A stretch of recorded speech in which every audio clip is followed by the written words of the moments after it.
నమస్తే NCR news కి స్వాగతం. నా పేరు హరిప్రియ. బులెటిన్ లో ముందుగా హెడ్లైన్స్.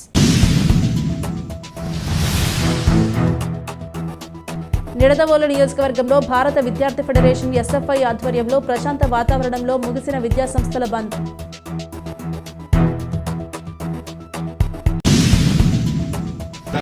జూలై 4న దేశవ్యాప్త విద్యాసంస్థల బంద్ను జయప్రదం చేయాలని కోరుతూ నిడదవోలు నియోజకవర్గంలో భారత విద్యార్థి ఫెడరేషన్ ఎస్ఎఫ్ఐ తూర్పుగోదావరి జిల్లా కమిటీ ఆధ్వర్యంలో బంద్ చేశారు.